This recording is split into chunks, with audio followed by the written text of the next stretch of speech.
this is the trailer. If you've seen this trailer, I'm not kidding you. You've seen the whole movie. You've seen all of the major scenes. You've seen all of the major locations. This is the movie is in this trailer. Nearly in full, dude. Nearly in full. Because this movie, when you watch the movie in the context of the film, the shots themselves linger for such a long time for TikTok content, but for TikTok, the fact that you're just scrolling on your phone, you're not really watching. So they need to linger on the scenes long enough for you to look up, see the new scene, and then look back at your phone, right? So they have to hold the shots for a long time. That's it. This is the second screen movie of all second screen. So the premise is, and like this is actually the sequence of the movie. Like the trailer is laid out, Act 1, Act 2, Act 3. So the Mandalorian is hunting the Empire. He's hunting down Imperials. That's his mission. He's bounty hunting, but he's not bounty hunting for any cartel. He's bounty hunting for the New Republic. And Sigourney Weaver is his quest giver. Okay, she's like the NPC in a video game reading dialogue. Also, her acting is that bad.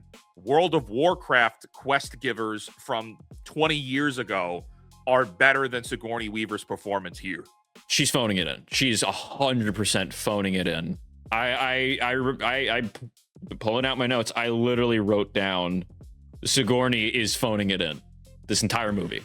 I would actually, I want to raise the stakes on that a little bit. I got the vibe that I said earlier how I feel like they were pointing down the bow of the lens and they have contempt for the audience. I didn't pick that feeling up. I didn't get that gut feeling until I saw Sigourney Weaver's performance. And then I started listening to how Pedro Pascal is speaking and how he is monotone. This is his worst voiceover performance for this character. Then I remembered seeing them on the red carpet and all of the marketing that those two have been doing for this film. Guys, they're barely in the movie. Pedro Pascal did this movie in an afternoon a couple of years ago, and now he's in all of these press interviews and press tours. He's not in the film. He's not interested in being here. We've heard from inside sources how much he dislikes doing this Mandalorian thing. He hates being in the armor. Sigourney Weaver, they call her the queen of sci-fi. She has nothing but contempt for fans, not so much in what she says, but in her actions, okay? In what she does. She's done. She thinks you're stupid for buying this stuff. You're just a stupid fan, and you're gonna keep buying it, and I'm gonna keep getting paid because I'm Sigourney Weaver. And I'm the queen of sci-fi, and now I'm in Aliens. I'm in Marvel, the Defenders, and we know Sigourney Weaver can act, but in this, yes, she is just laughing at your face, laughing in your face, taking it all the way to the bank. This is one of the. She's probably going to be up for a Razzie this year, and if she's not, it's because it's rigged. Because this is the worst performance you'll see all year long from Sigourney Weaver. The way that she delivers her lines are so bad. Wait, what were you going to say, Tom? Guys, you want to see her performance? Ready? Here it is. It's nothing. It is nothing. It is empty. There's no. Here it is. There you go. It's nothing. That is her performance. It is. Okay. I will say it is not as bad as I'm just reading the script and I'm saying my lines, but it is like, yeah, well, Mando, you mess things up. You keep on messing things up. We need these guys alive. And you keep on killing them. I'm annoyed. This is the extent that I'm going to show off that I'm annoyed. Is my little bit judgier tone, but not even really. Okay. Let's set up what the plot is then. Sigourney Weaver is the quest giver. She says, Mando, we are trying to work with the Hutts to track down this Imperial bad guy. So you need to do a fetch quest for the Hutts so that they will give us information so that we can hunt down this Imperial bad guy. That it is a fetch quest for more quest it is a multi-step fetch quest from a video game. It is, if you've played an MMO, you've done this before. The only thing that would have made this more on the nose as a video game quest line is if he had to pick up a couple berries or kill a couple of pigs on the way. That's the only thing missing, was to collect 12 berries on his way to pick up Radha the Hutt. He needed to collect some boar hides. Yeah. Yeah, he needs the boar hides. He needs the candle wax. He's got to go kill some kobolds, right?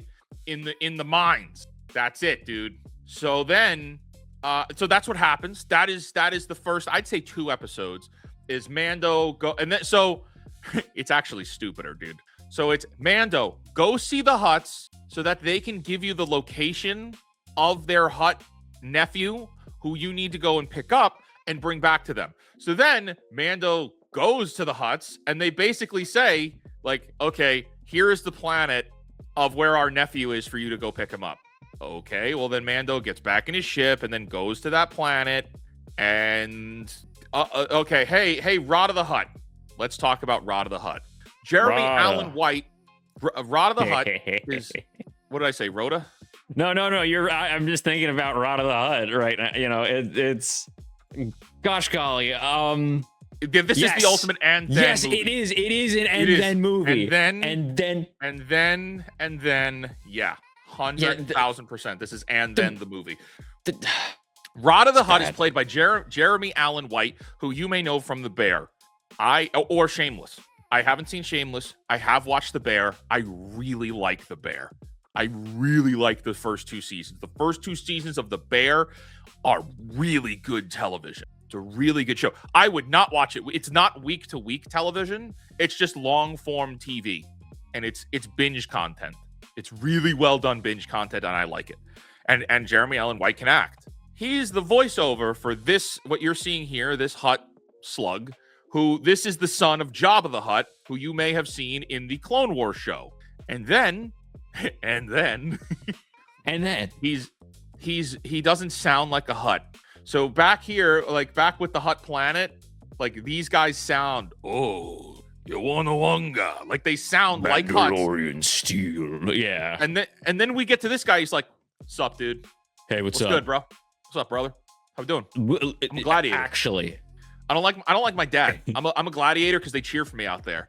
And I don't really want to be a Hutt. I don't want to be like my dad. My dad was like, people were afraid of my dad. And like, I just want to earn people's respect and cheers. They cheer for me here. They were scared of me. They hated me when I first came into the ring, but now they cheer for me. So he's been working as a gladiator. He's yoked. He's jacked. But basically this is his final fight. After this, his debt, we don't know what his debt is, but apparently he's paying off a debt. And this is his last Hutt. This is his last gladiator fight coming in, because then after that he'll be a free man. He could do whatever he wants. And so he doesn't want to go back to see his aunt and uncle, because technically he's the heir to Jabba's throne. So with him alive, they don't have proper claim to Jabba's throne, which also I don't want to be too tangential. Technically, they gave up Jabba's throne.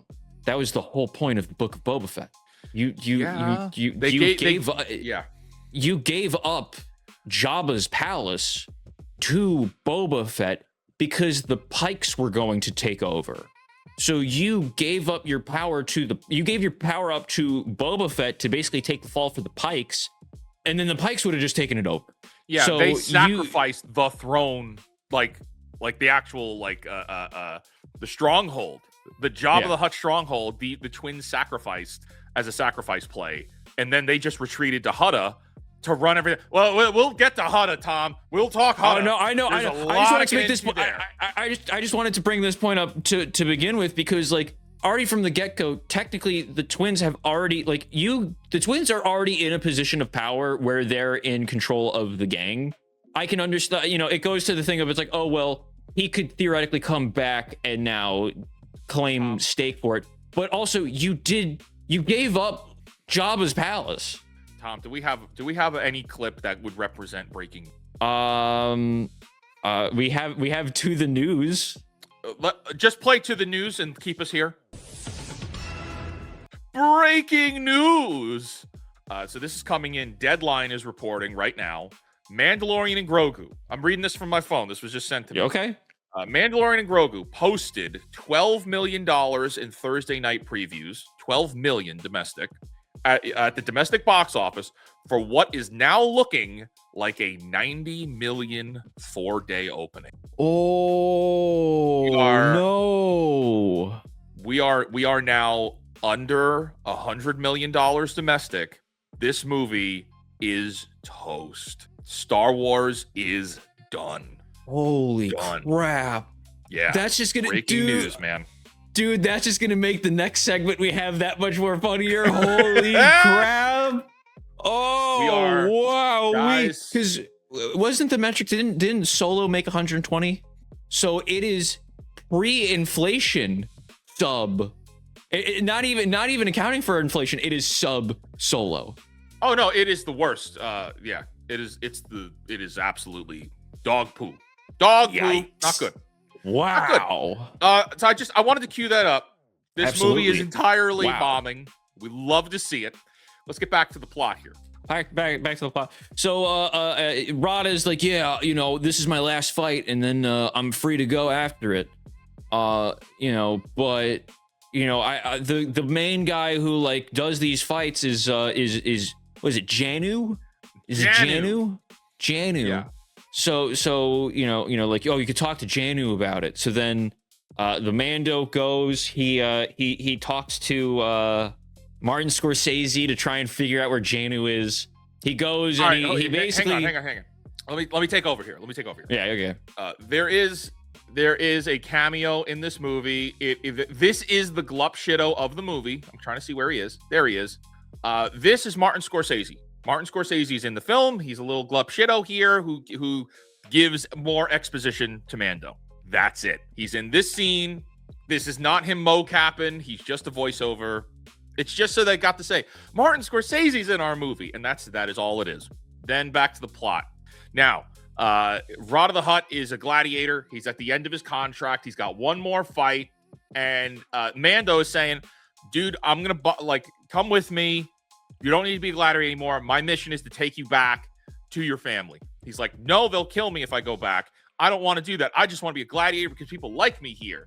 So the Mando goes to the handler of the gladiator ring. We need to talk about this specifically. Oh, it's so bad. Mando says the gladiator guy, Janu, he says, hey, I want to buy out Radha the Hutt. I don't want him to, I need to take him. I'm a bounty hunter, you see. And I'm bounty hunting and I'm taking him with me. My mission is to come and pick him up.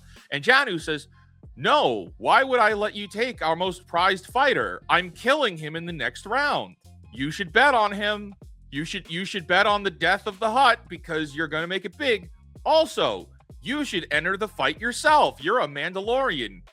We can make lots of money together. Ha ha ha.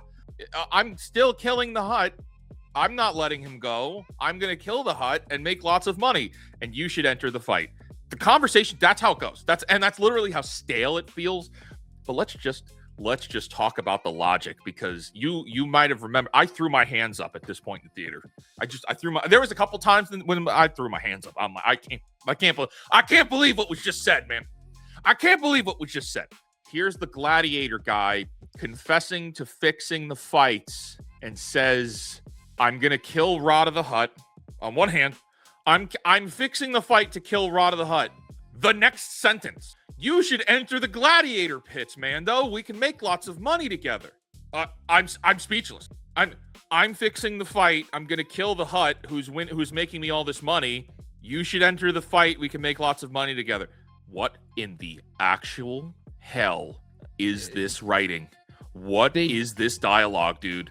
They do a poor job at they're trying to make this guy seem eccentric, like he's a big collector. They do a poor job of it, but it's the whole thing is that it's I have many prized collections. You'd be wonderful in my collection, Mando. You'd be wonderful in the pits. Oh, the mighty Mandalorians, violent, just dialogue, just like verbal vomit dialogue. So Garbage. that takes us back. Whoa, buddy. He's speechless. He's dumbfounded. Whoa, buddy. He's lost the will to live. He's speechless. Lost the will to live. That's what we need. Somebody needs to make a like Kino Casino, but like Star Wars, and you do it around like Padme's death. And it's just like, she's lost the will to live. She's sad. Like, I feel like that would be funny. Oh, buddy. Yeah, no. So hang on, because Janet, like the conversation ends, and Mando's just like, no, I'm not going to do that. So Mando goes back to Radha the Hutt, who's in a cage. Radha the Hutt lives in a cage willingly as part of a would-be contract with this Janu figure, which again, why would Mando willingly want to live in a gladiator pit cage? I don't, that's a rhetorical question. This is stupid. This is Filoni writing. Hey, Radha, they're going to kill you. I'm going to help you get out of here. You come with me. I can get you out of here. No, my dad is a bad guy. I'm not proud of my dad and the legacy left with him. I'm going to fight in the pits because the people cheer for me here. Son of a bitch. It's the same dialogue. We just had this conversation. He restates the same thing, like word for word. Jabba the Hutt made people live in fear. I'm going to make people cheer for me. People are going to cheer for me. Oh my gosh, man. It's the same dialogue. It's actually like a copy and paste. The exact same thing he said. And when you understand that this movie is not a movie, it is a smashed together bunch of episodes. The reason why he repeats the exact same dialogue is because the episode would have ended after he saw Janu, and now this would have been the next episode, so they need to repeat it because they think they're too stupid to remember what he said last episode. Yeah, I've got one more fight and I'm free. And he says before, I've got one more fight and I'm free. Are you a slave here? I thought it was a contract. What was the deal? What are you getting out of this? Why are you willingly doing this? He was paying off a debt, so it was like an indentured servitude type deal. But it still is. It's like you live in a jail cell. You're a gladiator. Like there's no. Also, he basically says like he was gonna stay in the pits anyway. Yes, he does. He's like, I've got one more fight and I'm free. Yeah, but I'm gonna stay here because the people cheer for me here. All right, let's fast forward. At this point, Mando is gassed and wakes up for this fight here. That the final fight is between Mando and who's in his full armor, by the way, which means that Mando got gassed, knocked out, and they didn't raid his pockets. They didn't take his weapons. They didn't. I mean, I think they took his guns. They took his guns. Yeah. They took his guns, but they left him in his Mandalorian armor, which is worth a fortune, especially with how clean, like pure Beskar he has. It's uncolored. It's like the best possible Beskar armor you can harvest. They don't take it. The bad guys don't take it. That makes no sense to me. But in this world, this story, it makes no sense anymore. Nothing makes sense. The movie literally, nothing makes sense. Not only does Janu comment about how rare and expensive and valuable the armor is, the Hutts talk about it's in the trailer. They make a whole deal about Mandalorian steel. Oh, it's like we'll fetch a fortune on the black market. He doesn't even do that. None of the Hutts in this go which makes me think Jabba was also just dumb. Jabba was just an idiot in the same way that Grogu doesn't speak because he's an idiot. So he's crashing out. He's confounded. So okay. So the gas Mando, he wakes up, gladiator fight. Nothing means anything because none of these characters are going to die. We've seen this in Thor Ragnarok, which is also a dog shit film. It's the Hulk versus Thor fight. That's all it is. And at the end, Mando gets the one up on Radha the Hutt, and then he says, "I yield," because because now we see that everybody that was cheering for Radha are now saying kill him. And so now you get the close-up of Radha, which this goes nowhere. The emotional stakes of this are extremely impactful. They're extremely important. We get there is no further characterization for Radha the Hutt, who just told us twice He just told us twice, I'm here because they cheer for me. They love me. They were afraid of my father. Well, it turns out that the cheering were lies. It was a lie. And we don't get any further discussion on that in this film. That it should have been very important to his characterization because he's been running from his father's legacy. We get nothing of that. We just get a close-up on his face where he goes, huh? Huh? Who? So That's it. so then they go, all right, well, now you're both gonna die, and then they open it up, and out from the doors is all of the chess pieces from the Star Wars chessboard in A New Hope, and they have to fight them.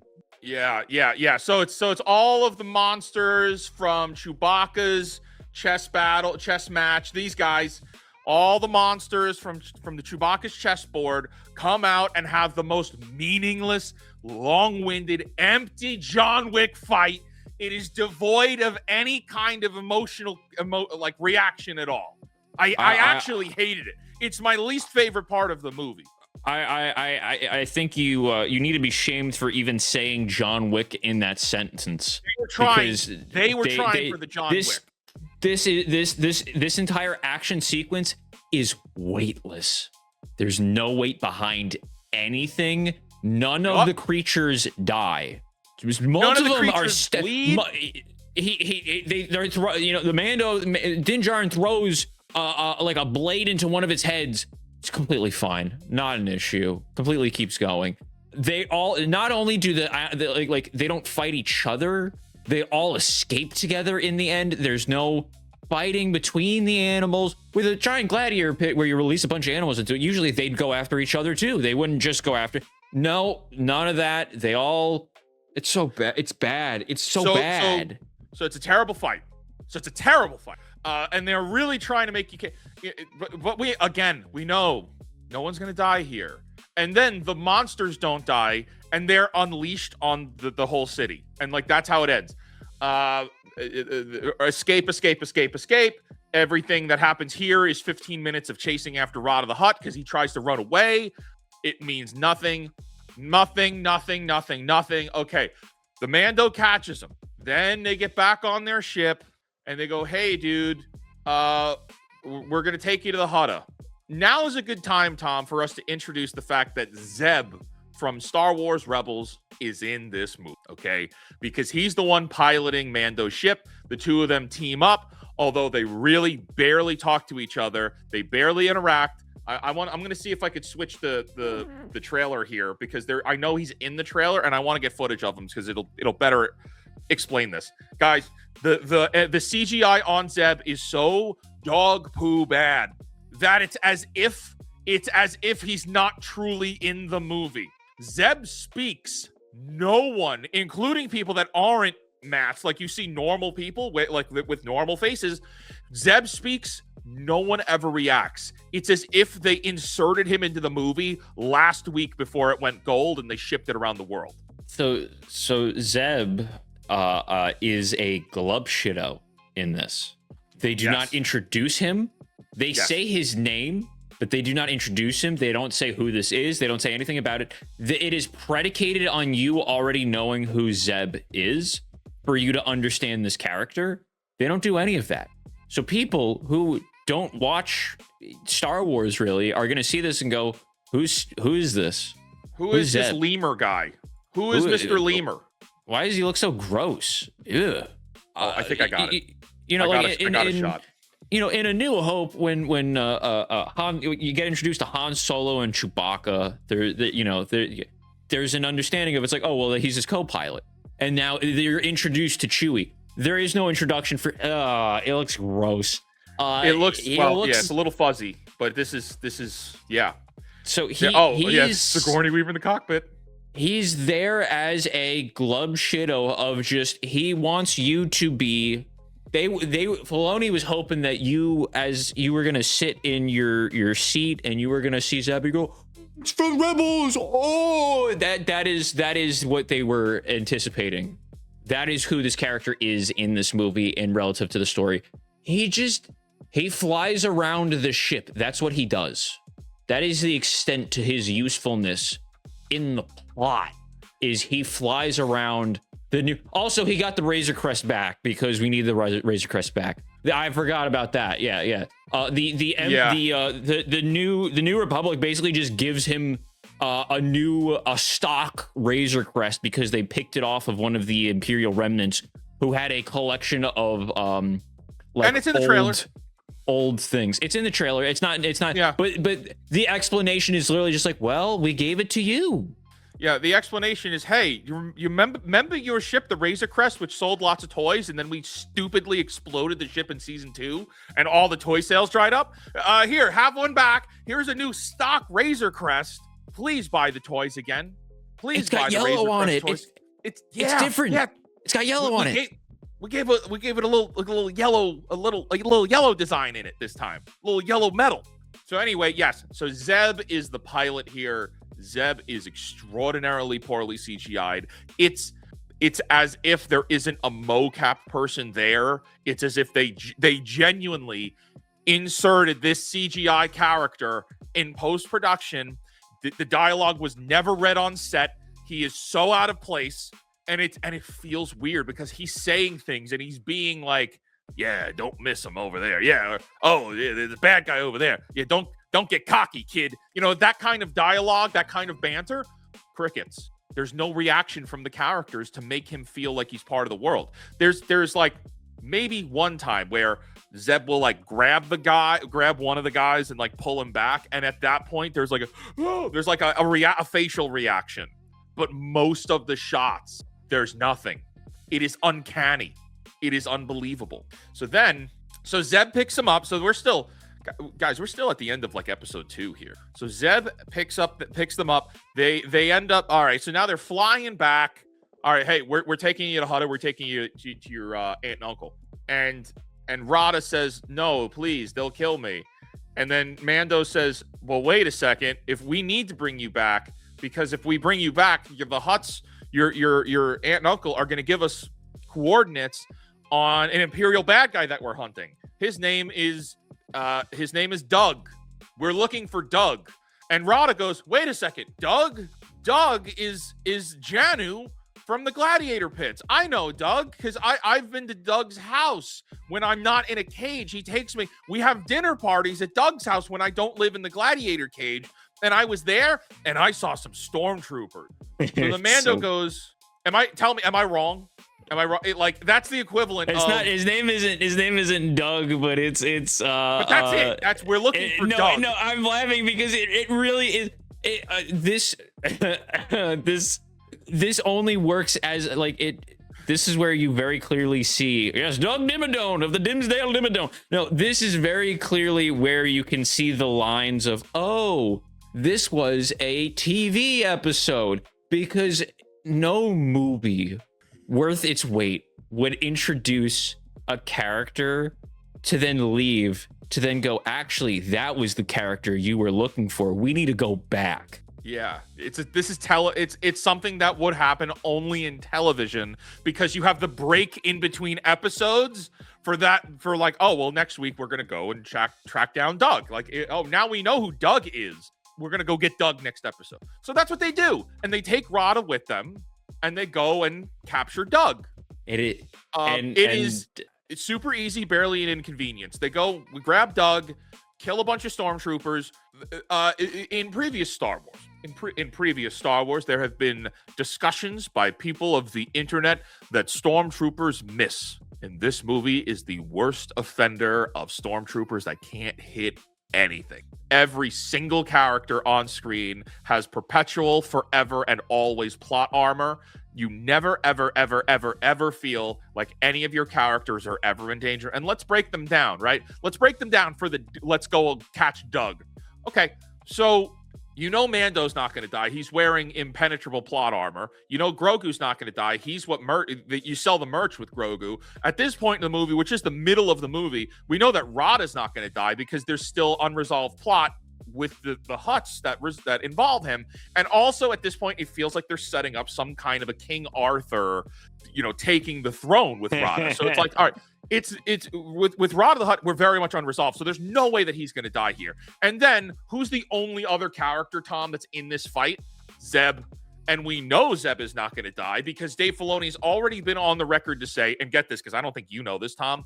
Dave Filoni's on the record saying the only reason that Zeb is in this movie is because they used this movie to fund the creation of the CGI assets for him so that they can put him in more movies. They can put him in more content. Which, if you were really curious about like how important he was to the plot, that explains it. Yes. That you want to know why he feels really weirdly shoehorned in? It's because this genuinely is the equivalent of like having your. This is Dave Filoni asking his parents to go to Toys R Us to get a new action figure to play with next time. That is actually what his relevancy is to this. It is so he's here. It is here for him to play with next time. That is Zeb in this show. Movie. It's a show movie. It's bad. It's bad. So it's then they fly back to the base where no one is doing anything here. It's a bunch of X-Wing pilots. Nobody's doing anything. They're playing like knockoff pool in the background, and he delivers it to Sigourney Weaver, and Sigourney is like, hey, you were supposed to deliver Radha to the Hutts. You're breaking your contract with them. That's they're going to be really mad at you. They're going to be upset about that. And Mando is just like, I don't care. Also, I don't think did we fully explain how the premise for why Mando is doing this is because the New Republic was trying to make a relationship with the Hutts. Did we go into that? No. But now's a good time to. So Sigourney Weaver's upset because, well, the New Republic is trying to establish relationships with the Hutts, and now Mando didn't fulfill the job with the Hutts, so they're not going to want to work with the New Republic because they got Rhoda. You didn't bring Rhoda to the Hutts, and he says, "Oh no, well, if we bring Rhoda to the Hutts, they'll kill him." And she goes, well, that's not my problem. We're trying to make relationships with the Hutts so they'll give us information. Okay, time out. Sigourney Weaver's character is a general of the New Republic. The New Republic is birthed from the Rebellion. The Rebellion is extremely well aware, canonically speaking, that the Hutts are not to be trusted. In fact, not just the Rebellion knew, the New Republic knows. In fact, the Rebels show knew, don't trust the Hutts. In fact, the Clone Wars, don't trust the Hutts. The Hutts are an extremely dangerous criminal syndicate that cannot be trusted. This is pretty big. Like, this is pretty well known throughout all Star Wars. Remember Return of the Jedi? Remember how Leia was literally a slave to Jabba? Yeah, we're trying to make relations with the Hutts. Yeah, we're trying to with the criminal Hutt empire. The people that froze, captured Han and almost killed Leia and Luke and almost everybody. So there's you're not gonna there. So already it makes no sense to me. Why would you want to align yourselves with this criminal syndicate, especially when, and now because of Disney canon, with the help of Disney canon, we now know, and even Star Wars Outlaws, the crime syndicates are extremely strong. The crime syndicates of Star Wars at this point and all throughout the Disney canon now are very powerful and constantly vying for power here. Okay, so they're going to play the game. They're all playing the game. The Hutts are not to be trusted. All right, so now back to the plot here. So now I'm glad we've established that, because it's good. That is Tom. I think that is our Chekhov's gun for the ending that we need to discuss, which I am looking forward to discussing, because no one else. I've been on multiple streams and we've not been able to have a discussion about the ramifications of the ending of it. I need to say really quickly with it's an Outlaws. They allude to it in this. They talk about, like, in the original trilogy, you had the sensation that the Hutts were powerful because that was Han's obligation. He had a debt to Jabba, and they was trying to evade it. where Boba Fett comes in. It's where all of these plot like thread lines come in. Outlaws, this Book of Boba Fett. Just keep on. They say they don't actually do any good job at showing how powerful these criminal organizations actually are. They just say they are. And it's so infuriating because they don't do anything. Or if somebody shows up to try and fight them, they're almost always defeated. Like in the Book of Boba Fett, where it's like, oh, the Pikes are coming and the Pikes are really dangerous. They have no problem defeating the Pikes at all. Like at all. Barely an inconvenience. But they continue to tell you. They just it's another example of just like show don't tell. In this movie, oh, the Hutts are, you don't want to mess with the Hutts. In the beginning, when Mandalorian takes the job, he says, oh, I tried my best not to tangle with Jabba. I really tried because the Hutts are a problem. They're dirty. So now the new Republic, yeah, we're trying to make relations with them because they have information about the Imperials, and we're trying to stop the Imperials. So Sigourney Weaver is like, well, you missed out on a big bounty from them. You missed out by not turning in Radha. Whatever. It hands the stupid card back, and then it's like, all right, what's next? And then Mandalorian goes, I'm tired. I'm gonna go home. Yes. I'm not joking. He goes, I think I need to take a break. So flies in his Razor Crest back home. But there's been no setup for him wanting to take a break. There is no reason. The only reason he wants to take a nap is because they want to take us back to his town, or back to Navarro, so that we could see his home, so that we could see the starfighter, like his Naboo starfighter is still there, so that we could get introduced to the Babu Fricks. That is the only reason we're going back. That is the only reason we go back to Navarro, is so that we can get the Babu Fricks from Navarro into the movie, Tom. That's it. Because we can continue it right here. Maybe, like, if he could have been taking a nap here on this planet here, and Embo could show up, right? Which, by the way, that's where we're going in that territory now. But let's go ahead. Play the Star Wars theme, and we're back in episode 3. Yeah. We're back in episode 3. And did you notice that the Babu Freaks ship is the Jetson sound? I didn't notice that. Did you notice? It's the Jetson spaceship noise, and that pissed me off. Is it really? It's the when they pull up to the Mandalorian's house. It's the Jetson sound. So let's here we go, guys. Top of episode 3. Welcome to episode 3 of The Mandalorian and Grogu. Here we are in the background here. This is Mando's house. Him and the Babus and Grogu. They're there. They were going to do work on the ship, and we get a little hangout here for 15-ish minutes. What feels like 15 minutes. He brings Radha to call a gunship to send him off to wherever he wants to go. Oh yeah, that's important because that's important. And Radha, that fat bastard, went in and stole his cookies, and because that's also an important part in this is that there's cookies because we have to have food too. And so he, Radha ends up being like, "Thank you, Mando. I'll never forget you." And then the gunship takes him off. The gunship takes him off, and then Mando calls in the Babu Freaks to work on the ship, also implying that there is the implication that Mando has worked with them before, and that's why he called them in instead of like bringing it. Because the Kuil died in season 1, so you couldn't have him work on it or anything like that. No, so he died in season 1.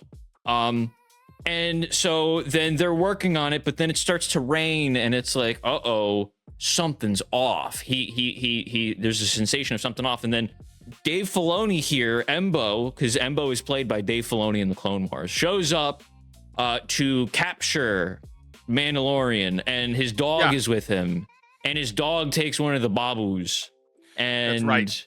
And he just throws like a stun grenade on the ground that grabs him.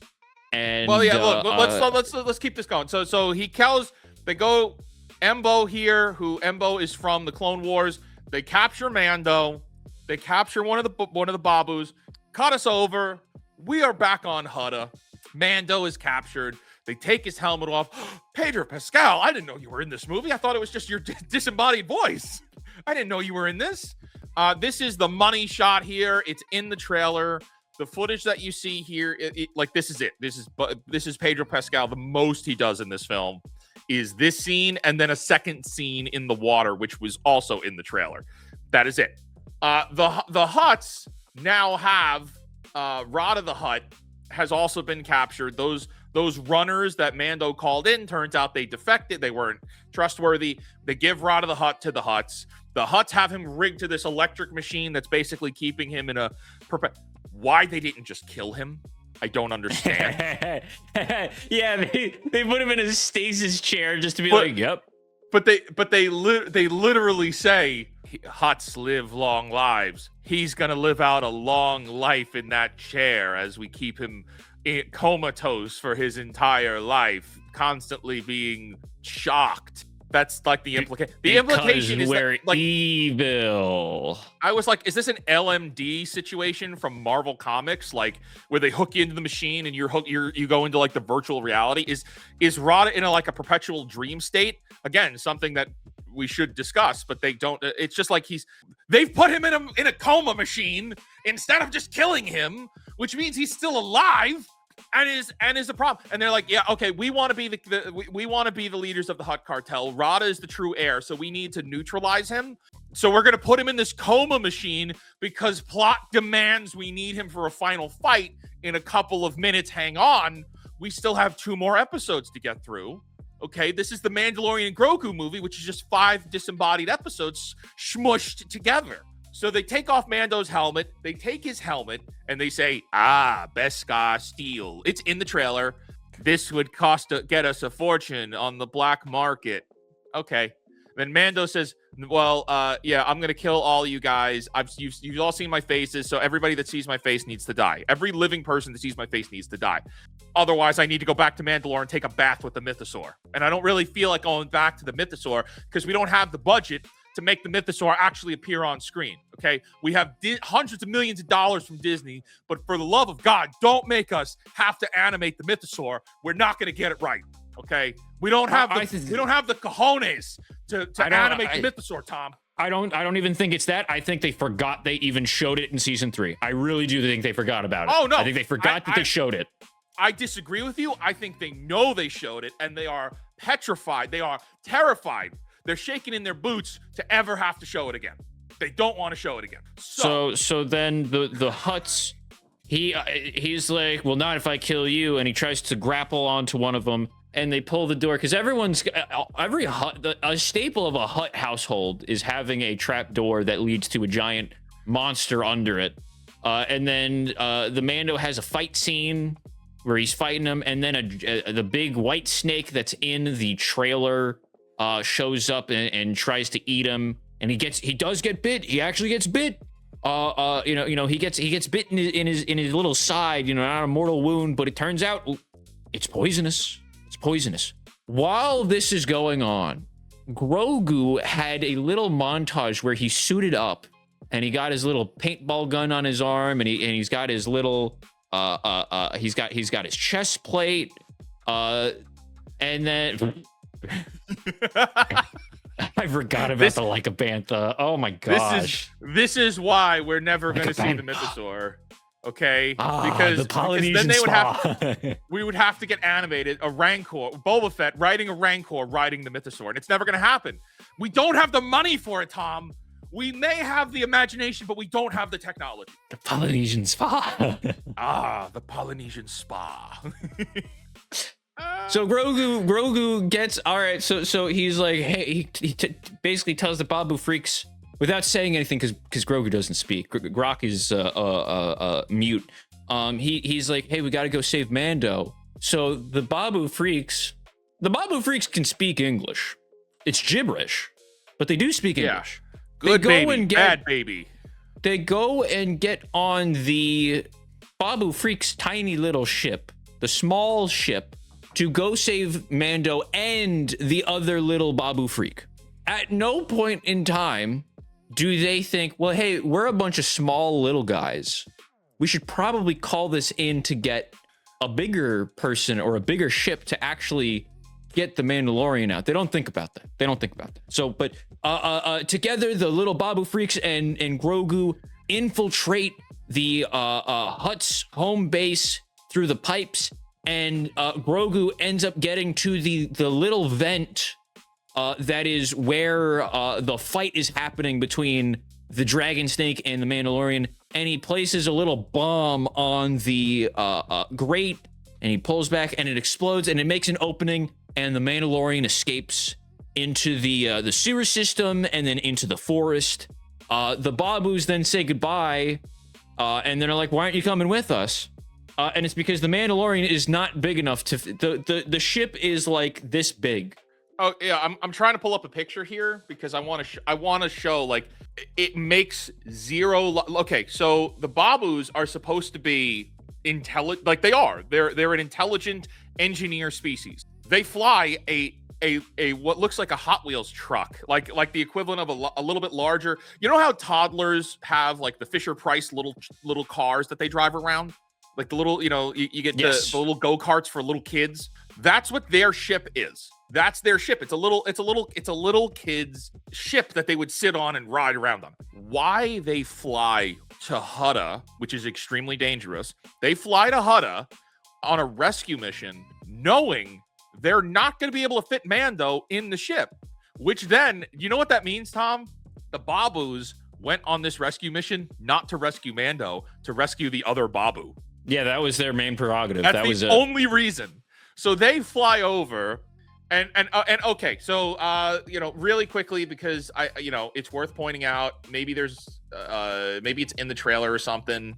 Maybe not. I don't remember. But like the dragon snake, I just want to show and talk about this fight because again, right here. So yes, we see the dragon snake, which is this is a creature from Clone Wars. It's in this movie. This is the not Rancor. So man, there you go. Here's Pedro Pascal drops into the not Rancor pit. He's got to fight off and not get killed by the dragon snake. Like Tom said, dragon snake nips him. And turns out the teeth are poisonous. So now Mando is poisoned. He's gonna die. But this is barely, if you're sitting in the theater, you will feel nothing, because Mando's not gonna die. So why should you care? There's no conflict. There's no real threat. And as Tom said, then Grogu, there's a vent over here. They blow up. Mando escapes. Cut us back to now we're back with now the Babus. Freaks. Little They're freaks. They're running away. Everybody's running. Get away from the stronghold. Get into the forest. Okay, the Babus all get in their ship, and then they say, "Come back for help. Come back for help. We're gonna come back with help." Is what they're saying. So they leave. What? Go ahead. What were you gonna say, Tom? Why didn't they bring help to begin with? That if Oh, they had the Tom. capacity, if they had the capacity to get people from the get-go, why didn't you? If this was a rescue mission from the beginning, why would you have not Tom. told anyone from the get-go? Also, they used this shot as a cutback point in the rest of the show to be like, whoa, yay! I hated it. I hated it. Tom, they needed the reason that they don't go get help is because we needed Grogu to be on this planet alone for the Grogu my gosh, episode. you're so right. Oh my gosh, how could I not? We needed contrived storytelling because we needed Grogu and Mando alone on Hutta so that the Babus can go and get Sigourney Weaver for the final act war crime scene. Okay, we can't Thomas. We cannot commit war crimes unless the Babus do plot convenience. We need plot convenience. That's right. We can't cannot commit war crimes. We cannot commit war crimes if we do not have the shot of the Babus going, hey! Yeah, That's right. That's what we need. Yeah, that's what we need. So Mando is poisoned, and he's like, I'm not doing too good, kid. And then he falls asleep for 3 days, and Grogu builds a dirt shack. He builds a poop hut around him. He builds a Yoda poop hut around him out of dirt. And he meditates, and it is 10 to 20 minutes of Grogu doing things for you to go, aw, he's such a cute little puppet. Aw, he steals a fish. This he's is running episode, around. I think this is episode 5 at this point, right? This is episode 5. Mando is down. He's poisoned. Cut to credits, come back. This is the Grogu episode. Grogu runs around on his own, trying to, he force heals Mando a little bit, but it's not enough because of the poison. So then Grogu, we see him, like Tom was saying, he's doing cutesy stuff that all the women and the respectfully homosexuals are clapping in the theater, going, he's doing cute stuff. That's what this is for. Nothing derogatory about it. It is specifically made for women and homosexuals to be clapping and having a good time. And I hope they had a great time. I hope they did, because you paid for this crappy movie. I hope you got to enjoy it. I hope you get something from it, because we didn't. Moving right along here, that brings Grogu face to face. So Grogu's looking around. Let me see if I could find it here, because he's in one of the trailers. That Grogu is out on his own. Come on, I know it's in the trailer. It is in all the trailers where the guy says, "Are you scared? You scared? What are you doing here, kid? Are you scared? What do you mean you're looking for an antidote to a very specific poison? No, Right. That doesn't happen. What happens? Grogu can't speak still. He's deaf. I don't know. Maybe he's deaf or something. Grogu doesn't say anything, but someone's coming. Embo is here, and he talks to the lizard man, and the dog's coming trying to find Grogu, and he sniffs around. Oh, is he gonna get caught? And it's like, hey, get away from my fish, you mutt. Embo leaves, and then the guy says, well, sounds like it sounds like you have a partner, and it sounds like he's really roughed up. Let me make you this medicine to give to him. So basically, no, keep going, Tom. You're on a roll.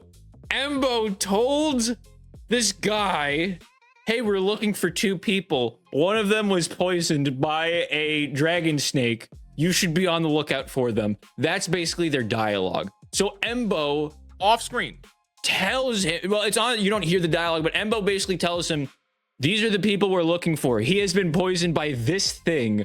Please be on the lookout for them. So that this guy could go, well, let me just make this medicine here and you can give it to your buddy, but just be aware, he may not wake up. Theoretically. Why? This is Lizard Man. He's in the trailer. I can't find the point in the trailer. This is Lizard Man, who, if the guy could be playing the banjo, if he could be playing the banjo in the swamps, he would be. Who just so happens, Lizard Man, who Grogu meets, and he goes, oh, well, you scared? You should be. What's that? Your buddy was poisoned? The huts are dangerous. This place is dangerous. Mind you, we are legitimately, because they don't show us the distance. They don't really give it. They do a terrible job of demonstrating the distance between the hut capital and where we are in the forest.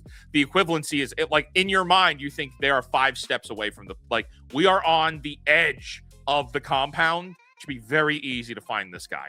And this guy goes pretty much, your buddy got poisoned by the dragon snake. Here, I have the exact antidote for it right here. Here, take it. Give this to your buddy, but he still may not wake up. Here, I'm gonna smush together some berries and garbage here, and you're gonna feed this to your Mando buddy, but beware, he may not wake up. So then Grogu little, the dumb little stupid puppet legs that look so dumb, he shifts back, he scuffles back to it, and he gives Mando the antidote, and then he falls asleep, and then he wakes up, and the Mando's not here anymore. What happened? And Mando is just standing outside, and instead of, and there's no like, thank you, I appreciate you, you're my son. He just goes, the old protect the young, so the young can protect the old. He says the line from the trailer that's really stupid, and in the context of the movie, it's actually worse than in the trailer. He just says it. He actually just said, like you walking up to a video game character and pressing like X, and it just says like a random splurg of dialogue. That is the context behind the old protect the young, and then the young protect the old. That is the context of it. And then Mando says like, all right, buddy, well, you know, we have two options. We can run and the Hutts will still hunt after us, or we can fight. Should we run? And then Grogu shakes his head no. It's like, so we should fight? And then he shakes his head yes. And then he finds the ship that crashed with the ship that had Radha. They find, and of course it's stacked with armory and weaponry. And I don't know if you noticed this or this ticked you off. It pissed me off. In season 1 of The Mandalorian has his rifle, and it's kind of made out to be that this is like his rifle. It's like a special Mandalorian armor weaponry. Oh, yeah. It's a disintegration rifle. Disintegration in Star Wars is heavily frowned upon. Like, yes. Where it's you know, like, no, not actively something that Darth Vader has to say, do not use it as you wish. There's 5 of them. There's 5 of them just on this ship. Here, this cool item that like kind of was made to seem like was exclusive, was special to the Mandalorian. They made the whole big deal about how weaponry is the religion of the Mandalorians. There's like 6 of them here. He didn't find his gun. They were just here, just so he could have his weapon. And he finds some guns, and he finds some knives, and he finds some bombs. And they end up turning the ship on to, they fly it straight into the building. He should have been dead. Yeah. So his siege on the Hutt's home, the Hutt's palace, is he takes this ship that's barely like not really flying, is getting shot from every which angle, and he crashes it. The cockpit is right in front of the ship. You can see the Mandalorian piloting it from the outside, looking up at him. And he, granted, like, it's a gunship, it's a little bit more heavy duty. No, sure. Time out though. This ship, if I'm not mistaken, the implication is that this is the ship that was brought Radha here. It was shot down and crashed. So it's already been heavily damaged. The ship is heavily damaged already. It was shot out of the sky and crash landed on Hutta in the swamp. And so now Mando is able to just turn it back on, no problem, and then fly this damaged ship already. Forget it's damaged. Fly it, getting peppered with blaster and defenses from the Capitol, and he smashes it into the top of the Capitol and crashes down into almost the throne room. The ship should have exploded. Everybody on it should be dead. The ship should not have been able to crash into the Capitol. It's as if the Capitol, the building itself, was made out of tissue paper.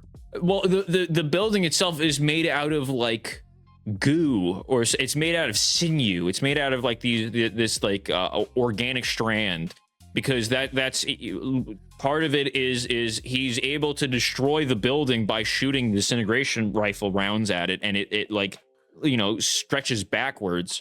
So he crashes and should have died. And then now the Hutts have a army of repurposed, salvaged B1, B2 battle droids from the Clone Wars. Basically, they have a army of droids as their bodyguard, their personal guards, and they're shooting at Mando. He's walking through it. He's barely taking time to take cover.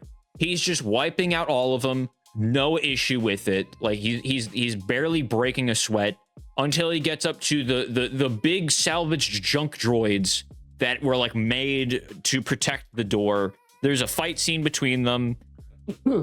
Excuse me. There's a fight scene between them.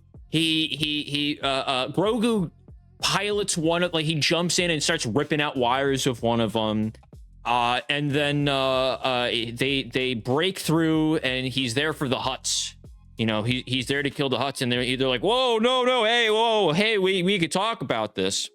Embo is still there, so then it's a fight scene. It turns into a fight scene between Embo and the Mandalorian, Grogu and Embo's dog, and then Grogu releases Radha from his stasis field. And then it's Radha versus the brother and sister. And that is the final scene. Brother Hut and Sister Hut. There is no stakes, no tension between Mando fighting Embo, because they did not set this character up at all. He just shows up. And unless you understand who Embo is prior to, you're just like, oh, so they just hired a guy with a hat. That is the stakes for Embo is another glup shitto. They did not set anything up for it. There is no setup for Embo at all, in the same way that there is zero setup for Cad Bane in the Book of Boba Fett show. If you don't know who these characters are, this show is not going to tell you. They don't tell you who Zeb is. They don't tell you who Embo is. They don't tell you who Cad Bane is. They don't even do a good job of establishing who these Hutts are. The only person that they do any kind of characterization with is Radha the Hutt. And all they do is say that this is Jabba's son. So if you don't know who Jabba is, and you should, it's Star Wars, like you've seen Return of the Jedi. Like, yeah, you don't know. You don't know. Okay, so fight. Embo, they do this, the fight in the throne room. Radha's fighting the twins. Mando and Embo are fighting. And then, oh no, it's too much. The floor is gonna collapse. The floor collapses. All three slugs fall in. Embo falls in. But Grogu remembered that he has the Force. And he catches Radha in the air and lifts him up. And they present him back on the throne room floor. Down in the pit. Because remember, the dragon snake is down there. Dragon snake goes, and eats both of the Hutts. And we specifically get a shot of Embo escaping, which is just, he's escaped. He gets to run away. Also, Embo, they specifically called to him, bounty hunter, save us. And he just leaves. Well, no, the Hutts do. The Hutts call yeah. They call to Embo to bounty hunter, save us. No, they call up to Mando. No, they call to Embo because that's why Embo looks at them and then he leaves through the tunnel that Grogu blew up. They call to Embo to help him, and Embo says, peace, and he just leaves. I didn't realize that. I thought, because they looked up out of the tunnel, and I thought the implication was they were calling to Din Djarin. No, I think it's specifically Embo because they say bounty hunter. They don't say Mandalorian. They don't say no one says Din Djarin in this at all. They say bounty. They say Mandalorian. This is the problem. If you had said Embo, to your point, they should have just said, hey, Embo, save us. And then we would have been like, oh, that is Embo. I didn't recognize him if I hadn't recognized him. All right, so guys, we're almost done. But now we get the big point here. This is the big one. At this point, the droids are okay, the two of the Hutts are dead. Dragon Snake is still in the pit. Essentially, Mando has won. But also, this building is full of Hutts. Like, this is a Hutt compound. And then at this point, the droids are converging on the Stronghold to kill them. Like, the fight is still going on. And then, it seems like all hope is kind of lost. There's too many of them. We won't be able to escape because for the first time ever, we feel like there's a threat, and we need to feel like there's a threat so that we could give Sigourney Weaver the ability to do war crimes. That's what we need to do. Like, we need to feel like we're actually in danger for the first time ever to give Sigourney Weaver the chance to be a war criminal. And so what happens is they go, you guys escape. There's a go that way. There's a hallway there. Radha and Grogu, run. I'm gonna stand here, and then ring, ring, ring, ring, ring, ring. Mando, it's me. We're coming in on your location, and then Star Wars music plays. Yay! Mandalorian theme plays. Boom, boom, boom, boom, boom, boom. All of the a squadron of X-wings comes in, and there are the Babus, you guys. The Babus are here. They went to the New Republic because they knew where the New Republic was. And they were able to convince Sigourney Weaver to get the team together and go to Hutta and let's go to war. And everyone's here, guys. We got Sigourney Weaver. We got Trapper Wolf is back. Trapper Wolf. We got the guy from that show with all the Asian people. The guy who was in the guy who's always there as a officer in the other episodes, who's like, aren't you that one guy? and he says that like every single time. Anything, yep. So they say, Mando, we're here to get you. Where do you want us to get you? And he's like, bomb my location. And they're like, I'm sorry, what? He's like, yeah, you heard me. bomb my location. And so, because they're doing this really cool thing where they're going to escape, and they're going to jump out at the last moment before they bomb this place. So while this is happening, when you landed on Nail Hutta, they show off that, okay, they have ships ready to go, like ships shoot out of these tunnels as defense, as to bring people in. They have artillery turrets to anti-air turrets. Here they have a whole. This is like a city. This is like a condensed. This is like a condensed city area. This is like a big property. There's more than just the brother sister hut here. There is like presumably there's other families of huts. It's not just them. Like there is other people here. There's casualties here. There's innocent people here. So when you get the it's supposed to be triumphant of, oh, the good guys are winning, as you're seeing the X-Wings carpet bomb the airfield. They carpet bomb the area here, and then they all shoot at the end before they jump out. They shoot missiles into the building, destroying it, killing anyone who is there. They nuke the building and kill everyone. At this point, me and Wizard at this point, okay, let's just go. So the day is saved. They go back. Sigourney Weaver gives a whole thing about it. It's like, oh, well, we save our people. You know, we weren't going to let you die. And then, and Radha ends up, he's going to stay with the New Republic for a little bit. Zeb's going to buy him a drink. So that's what that is. And then, the Mandalorian and Grogu, they go back home and they it's a happy ending, guys. It's a happy ending. Everyone loves it. It's a happy ending. Gotta love it. The problem with where this was the biggest, like probably the more egregious points about this, the Hutts, as we mentioned before, are supposed to be this massive criminal organization in the Star Wars underground. So part of that is that they have specific power.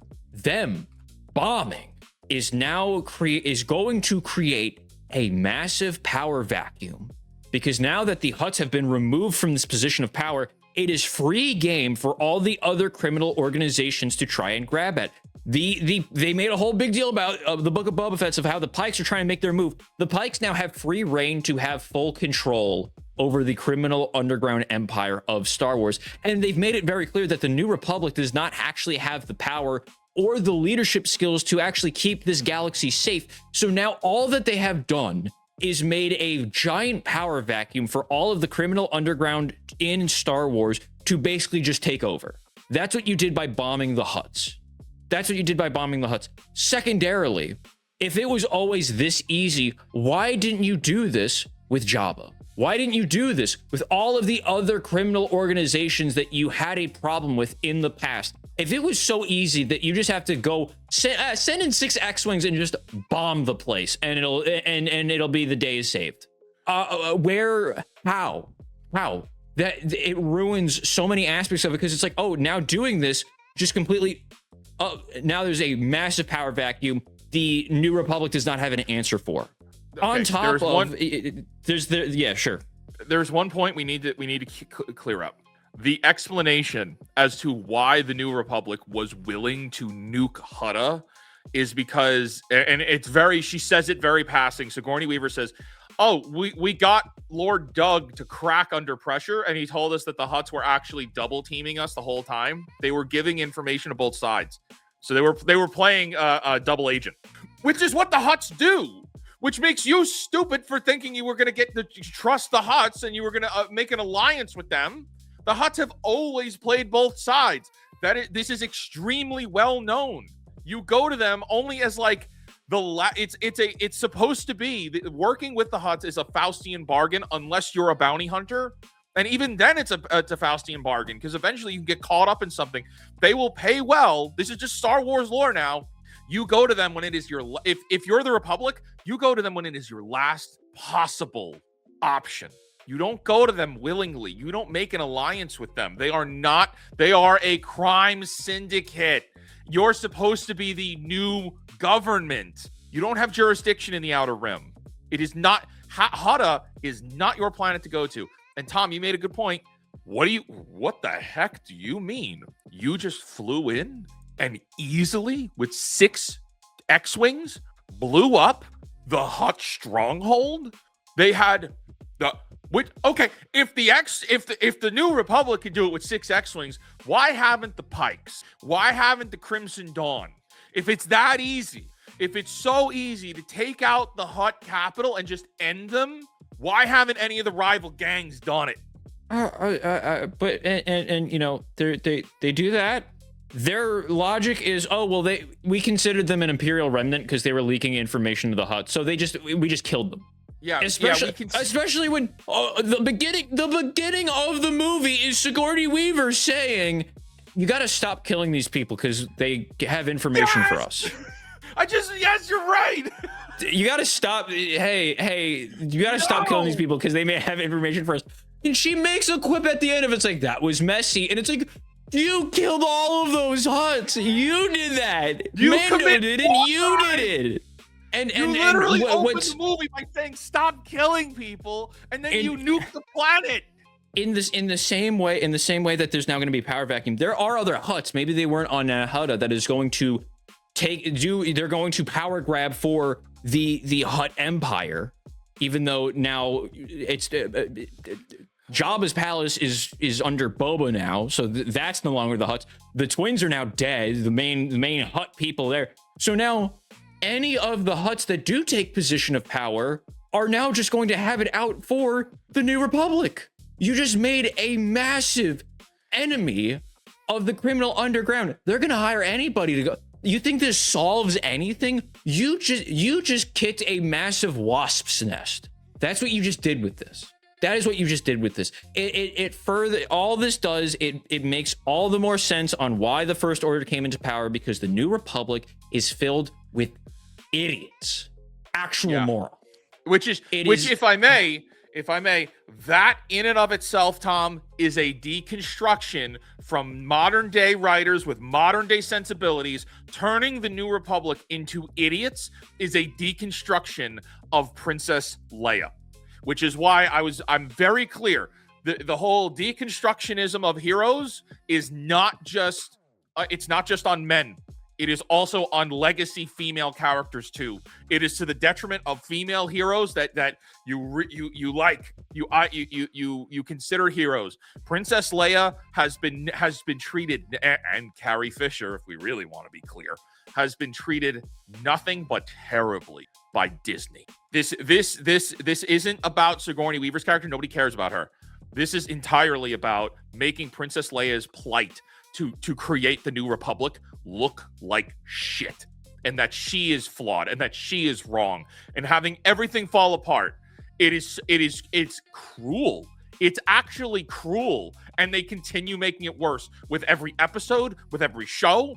They continue to insult the legacy of Princess Leia, and then I would say Carrie Fisher at this point.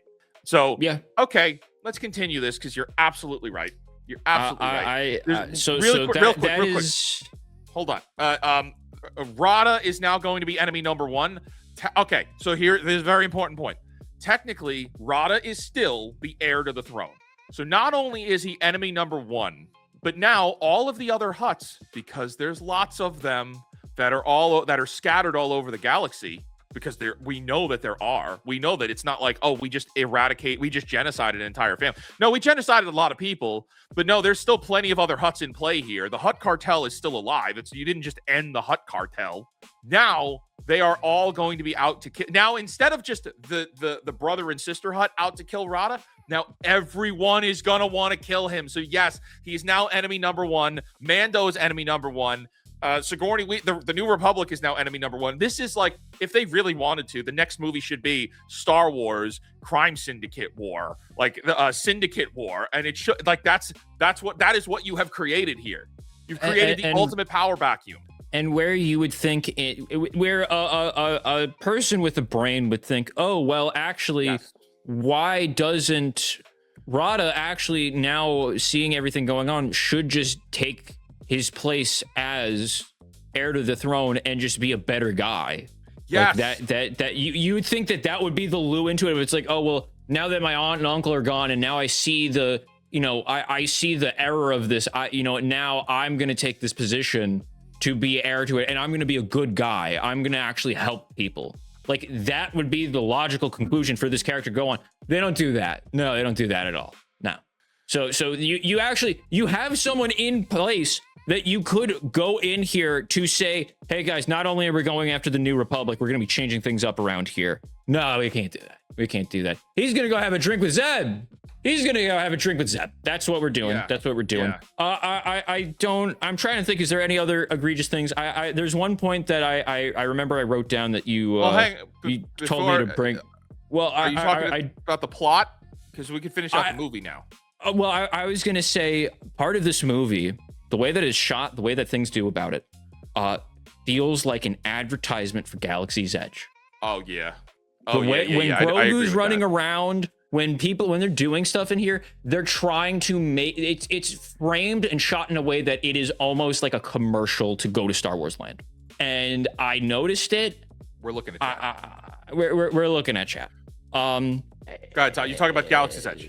When you see Grogu running around the little forest area and you got the Star Wars music playing, it's trying. I think they're trying to invoke the reaction of, it's like, don't you guys like Star Wars? Don't you like the fun little weird green guy? Don't you want to buy lots of the weird little green guy? You guys should come down to Florida. Come on down to Florida, where it's this gross swamp weather here, and run around Star Wars Land. Don't you want to fly on the Millennium Falcon?